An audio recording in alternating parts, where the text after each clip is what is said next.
future, a decent future, call me.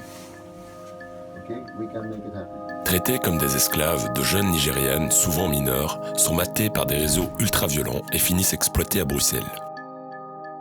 Les passes à 20 € maximum, les logements crasseux, les menaces de proxénètes, des maquerelles appelées madame qui veillent au grain et non sans violence, ne sont pas grand-chose par rapport au statut d'esclave domestique qui attend ces jeunes filles au Nigeria. Nous avons suivi la Team Africa, l'équipe hors pair de la PJ de Bruxelles qui enquête sur les auteurs de cette traite d'êtres humains et tente de sortir les victimes des griffes de leurs créanciers prédateurs. La chose la plus importante, c'est la victime. Nous sommes là pour la victime parce qu'il s'agit d'un être humain qui est arrivé dans des circonstances très difficiles et précaires ici à Bruxelles pour être exploité de la prostitution. C'est vraiment comparable avec l'esclavage. Ce qui pousse ces filles à se prostituer en Europe, c'est évidemment la promesse d'un avenir meilleur, un Occident fantasmé. Au Nigeria, pays surpeuplé, la misère est indicible. L'espoir d'avenir de ces filles issues pour la plupart de bidonvilles est de devenir esclaves domestiques pour un mari ou leur famille. Elles sont poussées dans cet enfer souvent par leur propre famille. C'est une question de survie et ces filles sont des filles très jeunes. Souvent les filles recrutées en 14, 15, 16 ans. Pourquoi? Parce que ce sont des filles qui obéissent encore très bien, on peut encore tout faire avec eux. Mais pour eux, ça pose pas de problème, parce qu'elles savent que c'est le seul moyen d'échapper à leur situation triste et sans avenir au pays. C'est leur seul moyen de monter sur l'échelle sociale dans leur pays. À son arrivée à Bruxelles, la jeune Nigériane est endettée à hauteur de plusieurs dizaines de milliers d'euros. C'est une madame, plus âgée, membre du réseau, qui veillera au grain, à distance et avec fermeté sur le rendement de sa fille. La madame fera tout pour garder la fille à elle. Si la fille maintenant essaie de se révolter, de ne plus obéir, de prendre la fuite, d'abord elle va la mettre sous pression énorme avec voodoo, avec des menaces et tout ça, mais si ça n'aide pas, elle va devenir très violente. I don't have madam. Yeah. Oh, you had a madam? No, I don't have. I don't believe it. Et entre eux, elles n'ont aucune pitié. Les madames sont quand même eux-mêmes qui ont été dans le temps victimes, mais quand même, elles n'ont aucun pitié pour leur... Elles comparent ça avec une chose. Leur chose, c'est cette fille qui les appartient. Au terme d'un périple qui leur fait traverser la Libye avant de rejoindre l'Europe, les filles qui atterrissent à Bruxelles vont se louer à un carré, soit un espace privé où elles vont travailler au rez-de-chaussée d'une maison. Because we know that you paid a lot of money to end up here in this place. Et ici à Bruxelles, nous avons la spécificité de notre quartier rouge et nous avons le quartier des carrés où travaillent pratiquement exclusivement les filles de l'Afrique de l'Ouest. La prostitution nigériane en Belgique se déploie essentiellement dans le quartier nord de la capitale. En Belgique, la prostitution a encore pignon sur rue, et les quartiers rouges offrent des vitrines où les filles tentent d'attirer le client.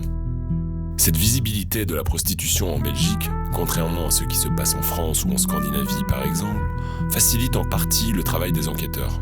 Alors ici à Bruxelles, c'est très visible, ce qui n'existe pas dans d'autres pays. Suède, France, Danemark, tout est sous le radar. Le client est coupable, on vise le client en Suède, en France. Et ici, nous avons encore l'avantage, c'est un petit peu peut-être un mot dur pour utiliser, mais l'avantage que tout se passe centralisé et visible, ça nous donne la possibilité d'accéder plus facile les victimes, d'essayer de construire un lien de confidence entre eux et nous.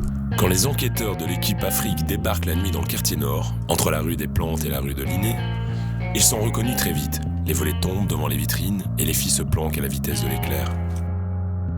La Team Africa fait partie du groupe traite des êtres humains de la police judiciaire fédérale de Bruxelles. L'expertise de l'équipe, sa connaissance du terrain nigérien est prisée partout en Europe.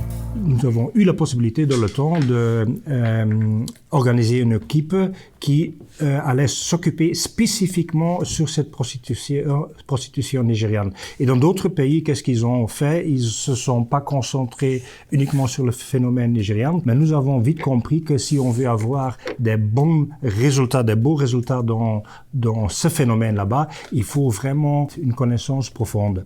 Une connaissance profonde, c'est uniquement possible quand on est tous les jours dans le milieu et qu'on est tout le temps confronté avec les victimes, avec les madames, avec les auteurs, pour agrandir l'expérience. Ça nous a permis d'avoir une expérience énorme sur toutes les années. On a été en Afrique aussi, en Nigeria, pour faire des enquêtes. On a eu des contacts à haut niveau au Nigeria. Les policiers ont en tête les prénoms, les habitudes, l'éthique de langage de ces jeunes qui vendent leur chair pour 25 € à tout casser.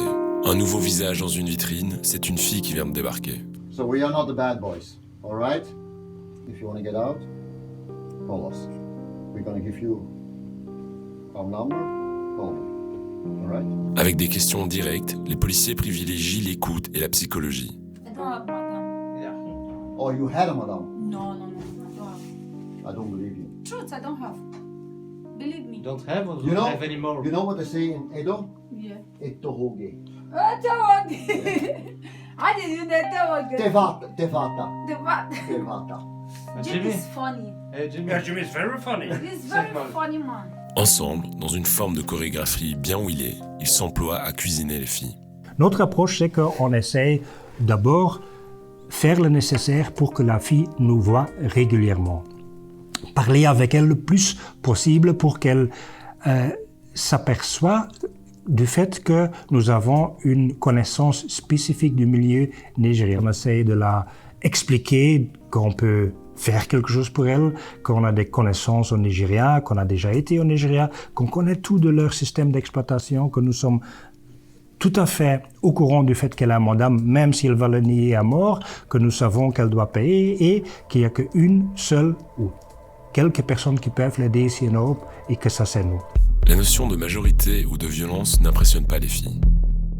Dans leur société, le fait d'être maltraité, d'être frappé comme femme est tout à fait normal et accepté. Dès leur enfance, les filles ont été éduquées avec cette idée inférieure de leur propre valeur dans la société. Elles ne se voient pas tout de suite comme victimes. Ah non, ce qui m'arrive, c'est normal.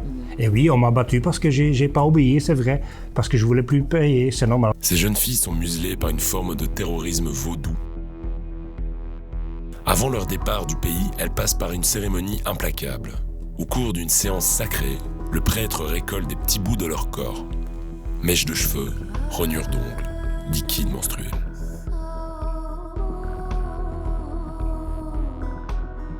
Et comme le voodoo priest, il va garder le récipient avec toutes ces choses du corps de la fille chez lui dans le voodoo shrine, la fille, une fois ici en Europe, elle sait très bien, oui, si je ne vais pas obéir ici, le prêtre dans le voodoo shrine a tout le pouvoir sur moi. Elles savent que l'avenir de leur famille dépendra de l'argent qu'elles pourront faire en Europe. Elles sont convaincues qu'à la moindre incartade, elles seront rattrapées par une malédiction lancée par le prêtre. Elles savent aussi qu'en cas de fuite ou de fantaisie dans le remboursement de leurs dettes, les réseaux ne manqueront pas de les violenter et de menacer la vie de leur famille au pays. Et tout ça, les filles, elles savent très bien déjà quand elles sont ici, et ça pèse très lourd sur eux, parce qu'elles savent très bien, si je vais pas obéir, il y a déjà le vaudou, il y a maman, papa qui seront pas contents parce qu'ils veulent très bien que je continue à faire ce travail. C'est mon madame qui va se fâcher très fort, elle va me taper, elle va me maltraiter, mais c'est aussi ma famille qui va subir d'être maltraitée dans le pays. Et ça, c'est quelque chose qui pèse très très lourd sur ces jeunes filles, bien sûr. C'est une des raisons pour laquelle il est très compliqué pour ces filles de quitter la profession. Elles vivent le couteau sous la gorge, surendettement, pression familiale, vaudou, menaces de clients. Leur enfer est permanent, mais préférable à leurs yeux à ce qui les attend si elles rentrent bredouille au Nigeria. On a des exemples de filles qui ont été tuées par le réseau. La prostitution en Europe ou ailleurs, c'est une promesse de succès. Leur ambition, souvent, est d'ailleurs de devenir madame ultérieurement.